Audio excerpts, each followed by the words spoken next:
The thing about heartbreak is that it doesn't kill you, it just keeps you alive long enough to watch yourself bleed out slowly. That was exactly what it felt like the day I saw him again. Standing in the back of the church, his eyes locked on mine as I was about to marry someone else. Funny, isn't it?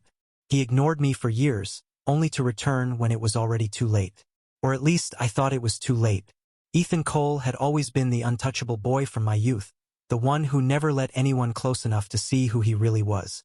Growing up together in a quiet town in Virginia, we were inseparable, at least until the day he pulled away without explanation.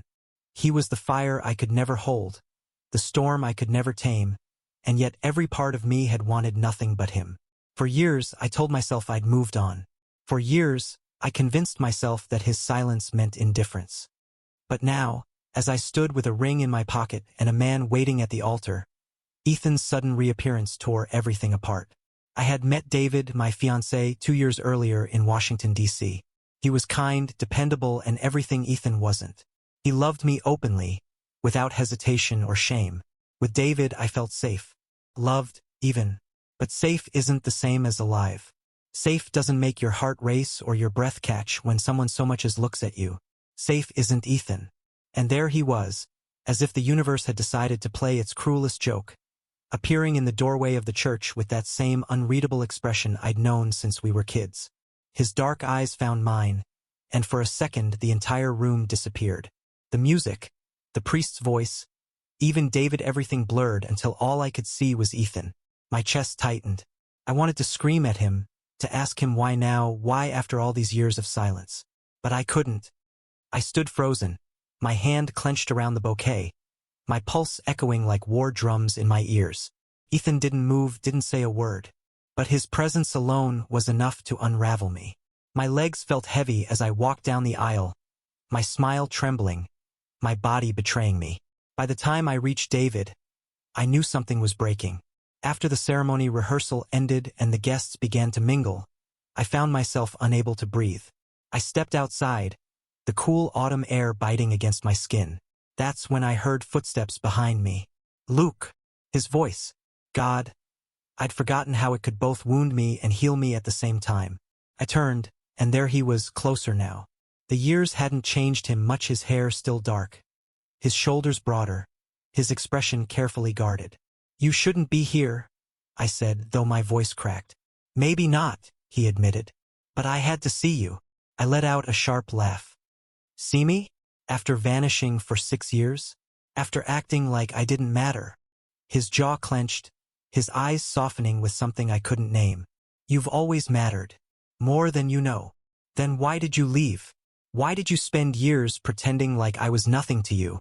Silence hung heavy between us, broken only by the rustle of leaves in the wind. His eyes glistened as if he was fighting something inside him. Because I was a coward, he finally whispered. Because loving you terrified me more than anything else ever could. And I thought if I stayed away, maybe it would hurt less. For you. For me. But I was wrong. The words sliced through me, reopening wounds I'd worked so hard to scar over. My throat burned, my chest ached. You don't get to come back now, I said, shaking my head, though tears pricked at my eyes. You don't get to walk in here and ruin everything. David loves me. He's good to me. He's not afraid. Ethan stepped closer, the space between us charged with unspoken things.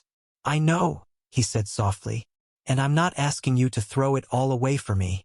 I couldn't let you marry him without telling you the truth. Without telling you I never stopped loving you. My breath hitched, the bouquet slipping from my fingers onto the ground. The way he looked at Mara, desperate, vulnerable, was everything I'd ever wanted from him. And it was the very thing I couldn't handle now. The night before the wedding, I barely slept. My mind was a storm of memories. Ethan's laugh echoing down the halls of our high school.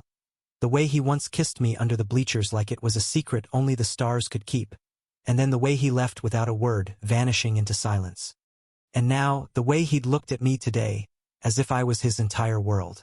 By dawn, my decision was clear.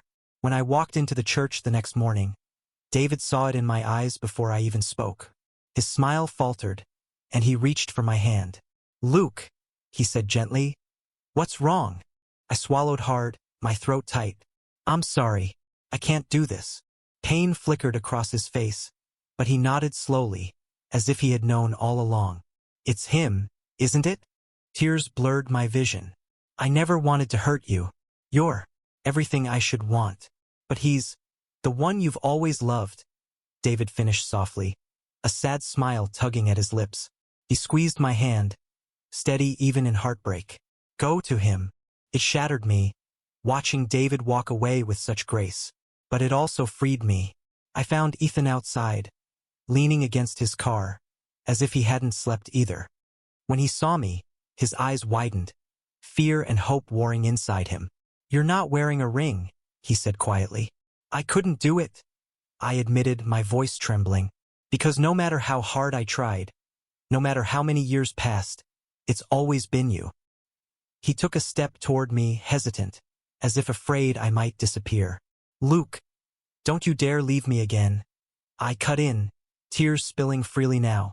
If you walk away this time, I won't survive it.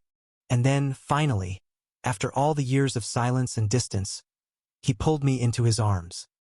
His lips crashed against mine, desperate and tender all at once, like a man who had been starving and had finally found food again.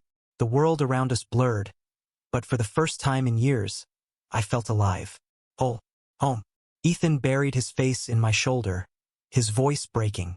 I swear, I'll spend the rest of my life making up for the time I lost. If you let me. I held him tighter, my heart pounding with something that felt dangerously close to joy. You don't need to make up for anything. Just stay. And he did, because sometimes love doesn't follow the rules. Sometimes it takes years of distance, heartbreak, and mistakes before it finds its way back. But when it does, when it finally chooses to stay, it's worth every scar it left behind. Thank you for listening. Don't forget to like and subscribe to stay updated with the latest videos.